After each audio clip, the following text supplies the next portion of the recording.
নমস্কার। আজ আবার আসছি মহাভারত কিছু তথ্যের পরের অংশে।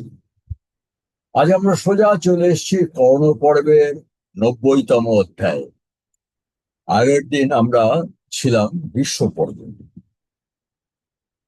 তা এখানে একটা কথা আমার বোধহয় বলা দরকার যে এই যে যুদ্ধের পর্বগুলো, ভীষ্ম পর্ব, কর্ণ পর্ব, দ্রোণ পর্ব ইত্যাদি, যাই হোক, এগুলোতে সাধারণ নর্মালি রয়েছে সেই মহাযুদ্ধের বিস্তৃত বর্ণনা, শত শত রথী মহারথীদের মধ্যে যুদ্ধ, তাদের মৃত্যু ইত্যাদি।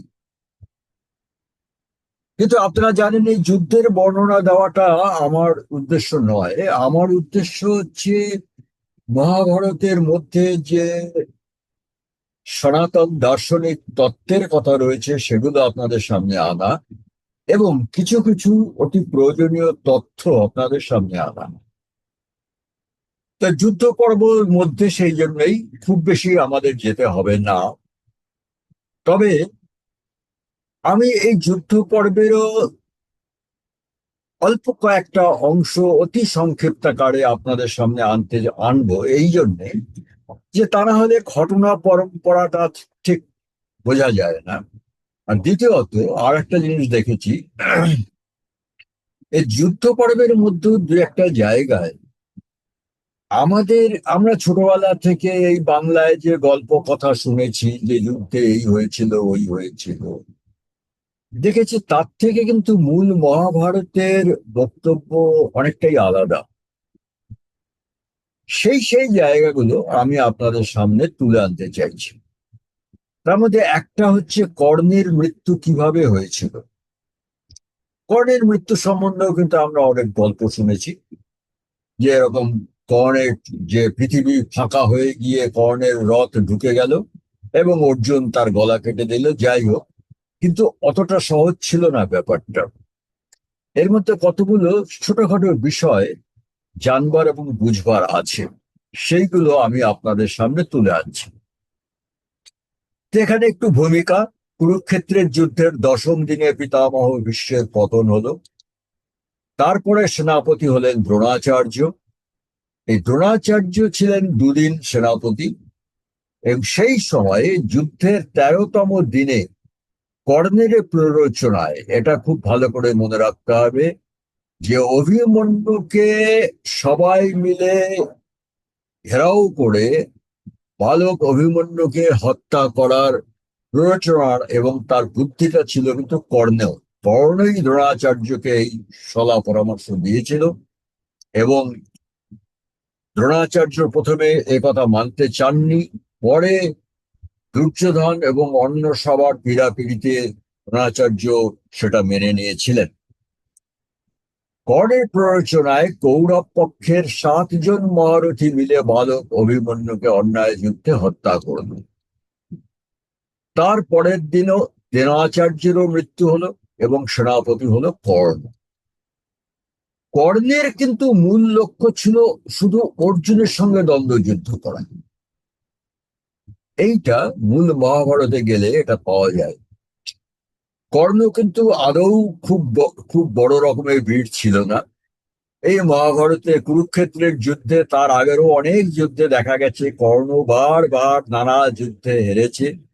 এই কুরুক্ষেত্রের যুদ্ধে বহুবার যুদ্ধক্ষেত্র ছেড়ে কর্ণ প্রাণ নিয়ে পলায়ন করেছে। কিন্তু কর্ণ যখন সেনাপতি হলো, তার একমাত্র লক্ষ্য হলো অর্জুনের সঙ্গে দ্বন্দ্বযুদ্ধ। দেখুন, কর্ণ তো একটা কৌরব পক্ষের সেনাপতি, তার বিপক্ষ হচ্ছে সমস্ত পাণ্ডব পক্ষ।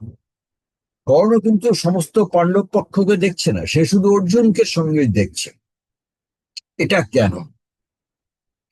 এটা যদি কেনর উত্তর পেতে চান, তাহলে দেখতে হবে কর্ণ কিন্তু জানতো যে কুরুক্ষেত্রের যুদ্ধে তার মৃত্যু আছে, এবং এটা কর্ণ নিজ মুখেই শ্রীকৃষ্ণকে বলেছিল, উদ্ধব পর্বে আমরা দেখেছি। এখন কর্ণ চাইছিল তার যুদ্ধটা, তার মৃত্যুটা যেন মহাবীর অর্জুনের সাথে হয়, যাতে ইতিহাসে তার নাম যশ সম্মান থাকে। এমনি যুদ্ধে মরে গেলে তো তাকে কেউ আর মনে রাখবে না। এটাই ছিল আমার ধারণা, এটাই ছিল কর্ণের উদ্দেশ্য, যে সে শুধু অর্জুনের সঙ্গেই যুদ্ধ করবে। সেই মতো অর্জুনের সঙ্গে কর্ণের ঘোর যুদ্ধ শুরু হলো। এখানে আমরা দেখেছি, মূল মহাভারতে আপনারা দেখবেন, এই যুদ্ধ কিন্তু সারা দিন ব্যাপী দুই মহারথীর মধ্যে ঘোরতর যুদ্ধ হয়েছিল। এটা নয় যে হঠাৎ অর্জুন কৃষ্ণের কথায় কর্ণকে ফাঁসিয়ে দিল।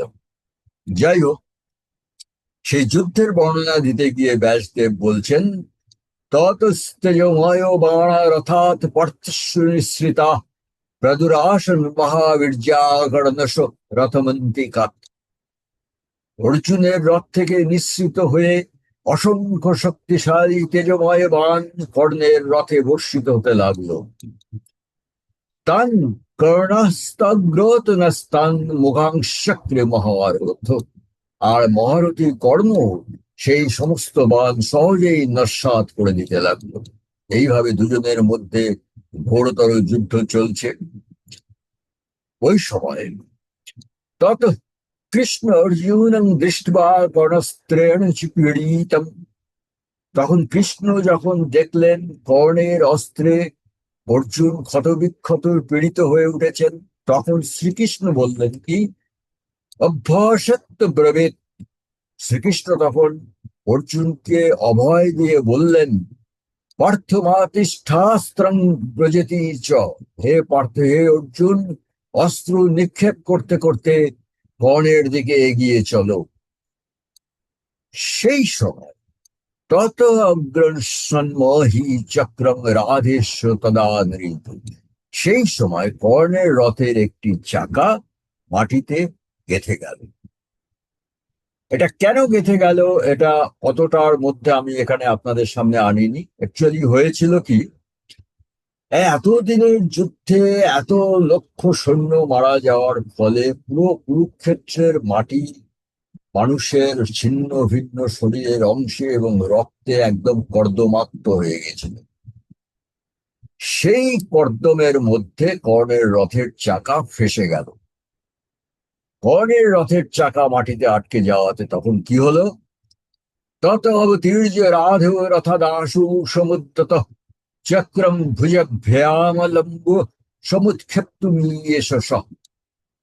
তখন কর্ণ রথ থেকে লাফিয়ে নেমে নিজের বাহুবলেই রথের চাকা গর্ত থেকে ওঠাবার চেষ্টা করতে লাগলো। গ্রস্ত চক্রস্তু রাধেয় ক্রোধাদ শৃণ্বর্তয়ৎ অর্জুনং বিবীক্ষ সংরব্ধুমিদঙ্গ বচন ব্রবীত। প্রচন্ড ক্রোধে তার চোখে জল এসে গেল, আর অর্জুনের দিকে অগ্নিদৃষ্টি নিক্ষেপ করে তখন কর্ণ বলল, কি বলল, তং চ সুরতাম লোকে সাধু বৃত্তস্য পাণ্ডব অভিজ্ঞ যুদ্ধ ধর্মাণং বেদান্তাবহিতাপ্লুত। হে পাণ্ডু নন্দন, লোকে তোমাকে মহাবীর ও সদাচারী বলে মান্য করে। যুদ্ধ ধর্ম বেদান্ত তুমি পারদর্শী, অর্থাৎ বলতে চাইছে তুমি তো সমস্ত ধর্মই জানো। সুতরাং এই অবস্থায় আমাকে মেরো না। এবং কিন্তু দুর্যোধনের মতো কর্ণের সেই প্রচন্ড দম্ভ কিন্তু কাটেনি। সে বলছে, কর্ণ বলছে, ন বাসুদেবাৎ তত্ত্ব পাণ্ডবেয় বিভেম্যহম। আমি কিন্তু তোমাকেও বা স্বয়ং বাসুদেবকেও ভয় পাই না। কিন্তু অতস্তাং প্রব্রব্যমেষ মুহূর্তং ক্ষম পাণ্ডব। কিন্তু তুমি যেহেতু ধর্মকে জানো, তাই ধর্ম তো শুধু আমাকে 2 মুহূর্ত সময় দাও।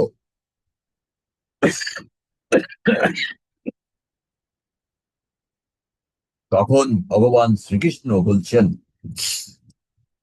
তব ব্রবীদ বাসুদেব রথস্থ।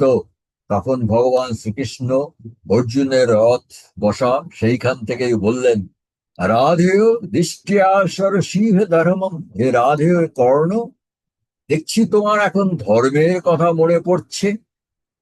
প্রায়ণ নীচা ব্যসনে সুমগ্না নিন্দতি দৈবং কুকৃতং ন তুষ্যম। তোমার মতো নিচ ব্যক্তিদের ক্ষেত্রে প্রায়শই দেখা যায় যে তারা বিপদে পড়লে তখন ধর্মকে স্মরণ করে, ঈশ্বরকে স্মরণ করে। আর নিন্দতি দৈব, নিজের বিপদের জন্য ভাগ্যকে দোষ দেয়। কিন্তু কুকৃতং না তুষ্যম, কিন্তু নিজের কুকীর্তির কথা সে একবারও মনে করে না, যার ফলে আজকে তার এই অবস্থা। ভগবান শ্রীকৃষ্ণ আরো মনে করিয়ে দিচ্ছেন, যৎ দ্রৌপদী এক বস্ত্রাং সহায়ামানায়স্তং শিশুধনস্য দুঃশাসন শকুনি সৌবলস্য নতে কর্ণ প্রত্যহত্তত্র ধর্ম। যেদিন তুমি দুর্যোধন, দুঃশাসন আর সুবল পুত্র শকুনি মিলে এক অবস্ত্রা দ্রৌপদীকে সভা মধ্যে টেনে হিচড়ে এনেছিলে, সেদিন হে কর্ণ তোমার ধর্মের কথা মনে পড়েনি, আর আজ তুমি ধর্মের দোহাই দিচ্ছ। আরো বলছেন শ্রীকৃষ্ণ, যদা রাজশ্রলাং কৃষ্ণং দুঃশাসন বশ স্থিতং সভায়াং প্রাহস। দুঃশাসন যখন সভাগৃহে রজস্বলা দ্রৌপদীকে লাঞ্ছিত করছিল, তুমি তখন দ্রৌপদীকে লক্ষ্য করে অশালীন উক্তি করেছিলে। কতে ধর্মস্তদা গত, সেদিন তোমার এত ধর্মপ্রীতি কোথায় ছিল? বিনষ্ট পাণ্ডবা কৃষ্ণে শাশ্বতং নরতং গতা পতিমন্তং বৃণিষ্যেতি বদস্তং। তুমি কৃষ্ণাকে, দ্রৌপদীকে সেই সভায় বলেছিলে, বিনষ্ট পাণ্ডবা শাশ্বতং নরতং গতা, পাণ্ডবেরা শেষ হয়ে গেছে, চিরতরে নরকে ঢুকেছে, সুতরাং তুমি এবার আমাদের মধ্যে থেকে কাউকে পতিত্বে বরণ করো। গজগামিনী উপপ্রেক্ষসী, এবং গজগামিনী কৃষ্ণার শরীরের দিকে তুমি লোলু উপদৃষ্টিতে দেখছিলে। কতে ধর্মস্তদাগত, সেদিন তোমার এত ধর্মজ্ঞান কোথায় ছিল? যদ্দেশ ধর্মস্তত্র ন বিদ্যতে হি কিং সর্বথা তালু বিশোষণেন। সেদিন যদি তোমার ধর্ম না থেকে থাকে, তবে আজ বিপদে পড়ে ধর্মের দোহাই দিয়ে গলা শুকিয়ে ফেললেও অদেহ ধর্মাণি বিধৎস সুত তথাপি জীবন্য বিমক্ষ আসে। ধর্মের দোহাই দিয়ে গলা শুকিয়ে ফেললো, যতক্ষণ তুমি বেঁচে আছো ততক্ষণ ধর্ম তোমাকে ক্ষমা করবে না। এব মুক্তস্তদা কর্ণ বাসুদেবেন ভারত লজ্জায় বনতুভৃত্যানুত্তরং কিঞ্চিদুক্তবান।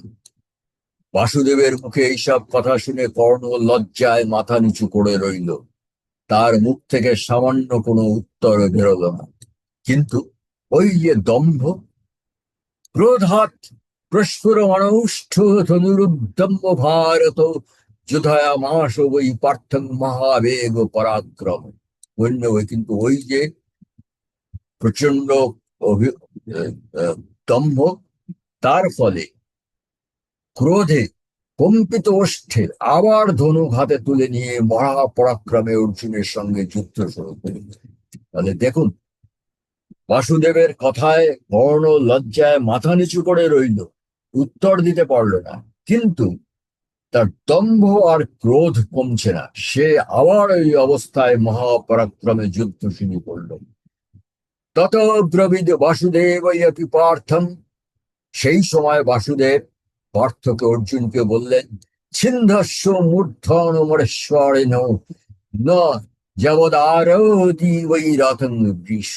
অর্জুনকে বললেন যে যতক্ষণ না আবার এই কর্ণ নিজের রথে উঠতে পারে, তার আগেই ওর শির ছিন্ন করে হত্যা করো।